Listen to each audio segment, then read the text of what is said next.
One thing I do want to focus on before we move on to other stuff, though, is, I mean, we've talked about it, of course, but I feel like there's no limit to how much we should talk about it. Basically rolling back key elements of Dodd-Frank, allowing the re-trading of derivatives.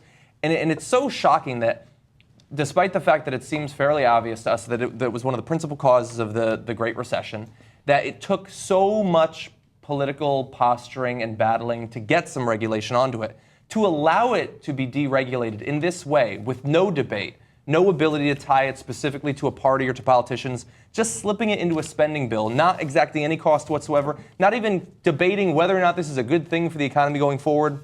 And it is being covered slightly because of people like Maxine Waters, like Elizabeth Warren. But that's really all the debate we have. And a couple months from now, people won't even remember when, in the long term, it could be as significant as the repeal of Glass-Steagall. But we do think that that's what Obama wants. And can you really be surprised when you find out who, along with President Obama, was lobbying Democratic House members to vote for the bill? Here, you're going to see Maxine Waters talking about some of the people who are reaching out to lobby for support for the bill.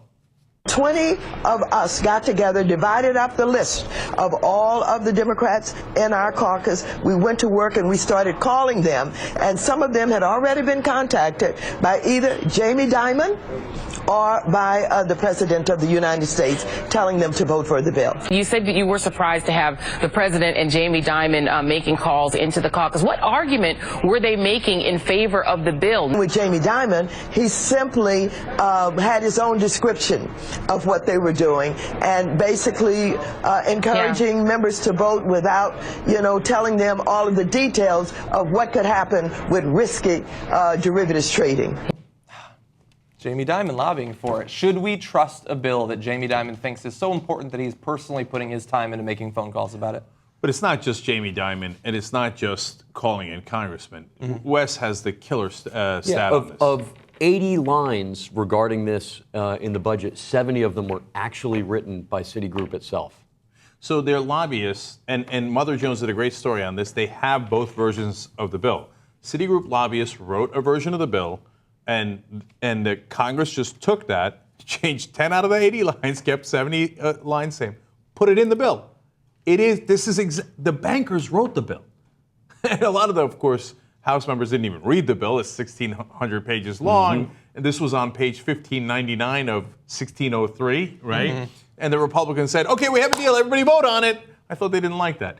But this is what happens in Washington. This is not out of the ordinary. Yeah, all the time. So there's three reasons why the lobbyists write the bills. And when I say that, I don't mean metaphorically. I mean literally, right? So number one, the staffers are overwhelmed / lazy. When you say that, they get so mad, right? Oh, but we had so much to do. That's why we had to just photocopy what the lobbyists gave us and just hand it in as a bill. No, do your job. Do your job, right? So no, they're busy, they're lazy, all that. So it makes it easy for them. Oh, here it is. Here's the bill. I don't have to write it. Okay, number two, much more importantly, they're going to work as lobbyists. They're good. Yeah.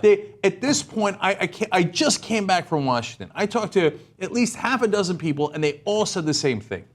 Congress and their staff have become, and everybody in town knows it, a farm league for K Street. It's the minor leagues. Okay, oh, hey, if you do well in Congress or as a staffer, we'll pay you real money as a lobbyist, okay? So you be a good boy, and you just write the bills exactly as we tell you to, and then you might pay for your kids' college education, okay? So and then point number three is, if they don't go along and play that team ball, at some point, a powerful congressman or senator comes to them and goes, hey, what are you doing, right? These guys are paying my bills. These are the guys getting me elected. They're giving me most of my contributions. By the way, the number one contributor to President Obama in the 2008 election, these 5 banks who wrote this bill, okay? The financial industry was number one, not Hollywood, not lawyers, not unions. Banks were number one donor in 2008 to Barack Obama. Gee, I wonder why he now supports giving them ability to gamble with our money. Now, you ready for this last thing? So those are the 3 reasons why they just simply take the bill from Citigroup and put it in, and now it's going to be law for all of us because the House and the Senate passed it. Do you know how much derivatives they're gambling with?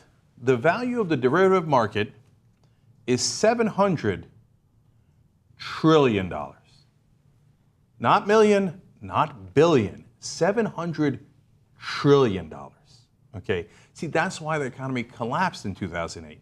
because you could make a mistake in any market, right? Oh, the tech market went sour in 2000. We survived, right? Oh, the housing market went sour in 2008. We would have survived, except that they had made hundreds of trillions of dollars on top of the housing market. That's what derivatives are. They're gambling on crack. And it's really gambling. It's a really complicated gambling bet. That's what derivatives are, nothing else. Well, that 700 trillion, that sounds like a lot, but for safety, they must keep, like, what, half of that on hand as cash, just in case? 350 trillion or so, like, in their pockets? So that you understand, the bill that the House and the Senate just agreed to and President Obama pushed through, along with the Republicans. And this is, you want bipartisanship in Washington, watch out what you wish for, because this is bipartisanship. They both get bought by their corporate donors, and they both do their bidding. So they just said this $700 trillion is backed up by taxpayer money. They're going to actually use your depositor money that's FDIC protected. So it's your money they're gambling with, not their money, okay? And then they take it and they make bets that are 100 times bigger, 1,000 times bigger than the money you put in. To John's point, when they lose, they go, well, of course I don't have that. I only have the original bet, and that was your money in the first place, backed up by the American government. So go get it from the American government. But wait a minute, what happens if they win? Isn't that good for the American people whose money they've been gambling with? Wes, you know what's really interesting? It turns out if they win, they take it all home. What? So they're gambling with our money, and if they win, they keep it, and if they lose, we pay.